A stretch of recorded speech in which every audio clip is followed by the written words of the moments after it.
Hi, this is Kylie Thompson, host of Food for Thought. Thanks for listening to the following podcast on Public House Media.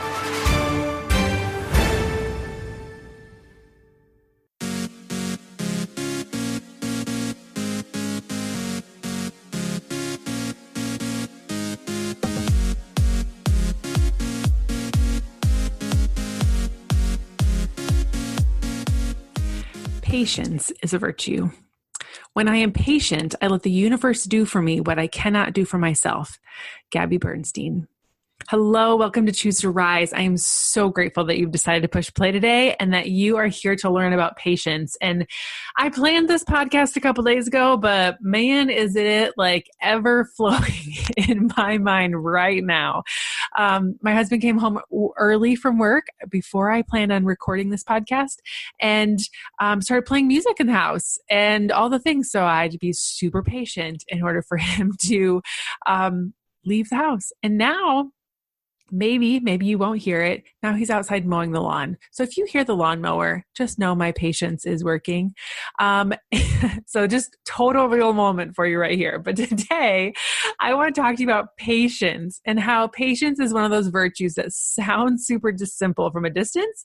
However, as today proves, while the thoughts of waiting for something you want to or need seems easy in theory, it's a lot harder to put in practice. So when you're actually forced to the obstacle, the entire concept of patience grows a lot more challenging, and it can be difficult to improve patience in the moment. So no matter the gravity of the situation, mindfulness can help you practice patience. And so that's really been kind of practicing the last couple hours, but I want to just make sure that we can link mindfulness and patience together, and then we can talk about what that really means today and how that works. So let's talk about patience. Let's talk about how when even our patience is being tested as maybe a type A person, how your patience might be tested as a mom or as a wife or as all the things, whatever or whomever your trigger is. Patience is most difficult to muster when you encounter a roadblock or a waiting time between you and something that you want to do. Like for me today, recording this podcast for you. I thought I was going to be a stream of let's get going, and then not so much. But whatever that roadblock is, I want you to know that whatever it is, that you can make sure that you are being patient and your mindfulness, and you can overcome it, right? So whether it's the long line at the grocery store when you just need to get home, or it's the whole time when you have to speak to a customer service representative, or it's the really slow lady that's in front of you on the road when you're trying to get to a meeting, or it's the 5 minutes you have to wait while your spouse is running late for dinner, or waiting for them to play music in the house so you can go get done later. I don't know, waiting for your computer to reboot, whatever it might be. Or maybe it's something really big. Some of these things that I just listed off feel like first world problems, right? But maybe it's something really big, waiting for your doctor to call a test results, or waiting to hear back about whether or not you're going to get a promotion for a dream job, or waiting for an investor to buy your house, or maybe you're waiting for information about a loved one in a situation, or waiting to hear back from someone who's been gone on a trip. No matter the gravity of the situation, mindfulness is going to help you practice patience. And so let's talk now about what the difference or what the connection is between the two. To understand the role of mindfulness plays in being patient, we have to kind of look at the definitions of patience are. So according to Merriam-Webster's dictionary, patience is bearing pains or trials calmly and without complaint. I don't think I was being patient earlier because I was kind of complaining. Or steadfast despite opposition, difficulty, or adversity. So you can't really practice patience if you're not being mindful. Being aware of the situation you're in, and your reaction to it in the face of discomfort, inconvenience, difficulty, which is an inevitable part of life on this planet, right? There's always going to be discomfort. There's always going to be inconvenience. There's always going to be something that makes our life just a little bit harder. We live on those two rails that I've talked about so often. But being aware of the situation and kind of knowing what your triggers are really helps you figure out how to respond and how to be different in the situation. This may be easier in the face of some very simple inconveniences, like I said, waiting in line or being in traffic, but it can be really hard thing to be focusing on when it's something that's a really troubling situation, or it's a prolonged problem that we've been trying to deal with, like a cancer diagnosis or something like that. The good news is, though, that even though the most impatient people can improve their patience, and there are some ample opportunities to practice being patient, given the inevitable inconveniences and annoyances in our life, right? So you want to get better at patience, you have to practice patience. And so here I'm going to give you 7 strategies today that you can use to build your patient muscles. So pause and breathe. This one is big. I use this one a lot this afternoon already. If you use the time you must wait to take a few deep breaths, you're going to calm your body. Tony Robbins always says, change your state, change your mind, right? Change the state of your body, change your life. So your nervous system will slow down instead of speed up. And in some situations, by the time you've taken those 10 deep breaths, your wait is probably over. In other words, like taking the breath can eventually calm you down, but also pass the time. So pause and breathe is your first strategy. The number 2 is stop resisting. Have you ever noticed that when you meet an unplanned inconvenience or challenging with resistance, you're really thrown off by it? Like your mood can turn sour and heavy. Everything becomes overwhelming, and removing the challenge when you are trying to resist it. On the other hand, when you meet an unplanned inconvenience or challenge with calmness, your mood remains steady and patient, and there is power in responding versus reacting upset when there's unwelcome circumstances. Most often, it's not external circumstances that make you upset. It's your reaction to those external circumstances that causes the greater dose of stress in life, right? So when you react to a situation, get your emotion and your energy level up high, it causes more problems in your life. When you were just to say, stay chill with it and be aware of the situation, you're really good to go. How do you control this when you're at risk of getting impatient? Well, the trick here is to reduce resisting experiences that come your way. When you are unable to affect the change, like I was unable to tell my husband I could have asked him to stop, but that probably would have been whatever. I can't change the fact that he's out mowing the lawn right now. We've had lots of rain. He just needs to get it done. But instead of resisting it, I can practice acceptance. It doesn't necessarily mean you want, support, or endorse the course of behavior that's happening, but you're choosing to allow it to be there without resistance when you can't change it anyway. So there's a lot of things in our lives that we can't change, right? That's locus of control that I've talked about in previous podcasts.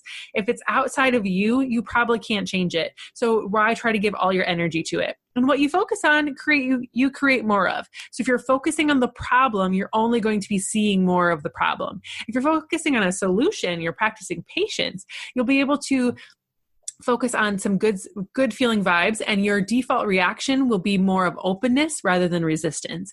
And this doesn't mean that you have to welcome the situation with open arms or enthusiasm, right? Like I'm not excited that there's more sound around my podcast, but avoiding resisting is going to help me be a neutral attitude about it. And I've already calmed myself down. The next tip or strategy is acknowledge the effect of impatience. In the moment, notice what is making you impatient and ask yourself these 3 questions. Do I have control over the situation? If not, then what do I have control over in this moment? Me, myself. Number 2, is the feeling of impatience helping or exacerbating the impact of the situation? Am I going to help or am I going to hinder this situation? And the third question is, what emotion or mood would be more helpful instead of being impatient? There's that lawnmower. The next one is look for the silver lining or the lesson here. The lesson for me today is I should have recorded my podcast sooner in the day instead of waiting for so long. Get curious about the particular moment you're in. Is there anything about the challenging or inconvenient situation that may land on a positive impact of your life? Is there anything positive that could come out of this? I would think that the positive thing coming out of this is I'm giving it to you real, live, in the moment type of lesson today. How more applicable could this lesson be? This may include, meeting someone new. It could be discovering a new coffee shop. It could be doing something else. It could just really be real and raw in the moment like it is right now. What is your silver lining or lesson in the situation that you're in? The next one is use extra time wisely. Now that you have the extra time in the moment, what are you going to do with it? Instead of focusing on the things that you can't do or the things that are not going your way, maybe you start focusing on something else that you maybe otherwise wouldn't have time for. After all, how often do you find yourself with extra time, right? Probably not very often. So use this time to meditate, to read a good article, to listen to a good podcast like this one or the others on Public House Media, text something nice to a loved one, practice some gratitude that always calms my heart and brings me more joy.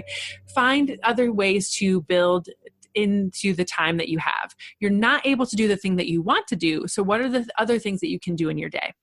The next one is to try a mini meditation. So take time out, practice a short meditation that you can help calm you and calm the frustration that you have or the anger that you have, the resistance that you're feeling, and that you might result in from the situation that you're in. So you can find a bunch of free meditations on YouTube or in the Calm app, or just sit and breathe and do some mantras in your mind as you're doing it. The last one I have for you is befriend the situation.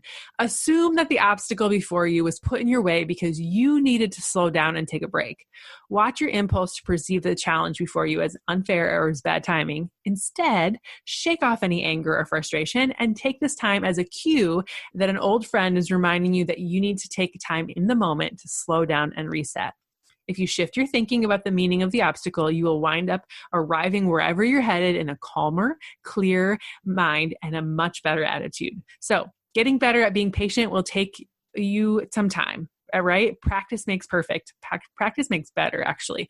But it will make your life and the lives around you a whole lot easier if you work on it. It'll ultimately make you a happier person and, happy wife, happy life, right? So after all, adversity won't go, adversity is not going to go anywhere anytime soon. There's always going to be struggles. There's always going to be setbacks. There's always going to be things, inconveniencing things along the way. It's just a part of the human experience. You can't escape it, but you can practice your own patience so you can show up to the situations whenever they arrive instead of looking at them as setbacks and difficulties and unwelcome roadblocks, we can instead look at them as opportunities to grow, to practice our mindfulness, and to be at our very best in our life. So I hope these 7 strategies to build your patience has been helpful. I hope that you learned something today from my very own experience of being impatient and having a difficulty in my time of trying to record this podcast for you, and that you feel like you're able to use these tools and implement them into your life right away. If so, if you love this episode or you're excited about what we're doing here at Choose to Rise, please tell other people about it. Head to our Facebook page, Choose to Rise Up, and connect with us there. If you're watching here, thank you for being here. Tell more friends, hit the invite button, share with as many people as possible. Share this podcast with other people as well, and tell other people about it. Leaving a rating in Apple Podcasts is super simple and super effective way for helping others find Choose to Rise and be a part of what we are doing here as well. Thank you so very much for being here today. And I hope that you come out of this week a little bit more patient, a little bit more kind, and with a little bit more joy in your heart and mind. Have a great day, everyone.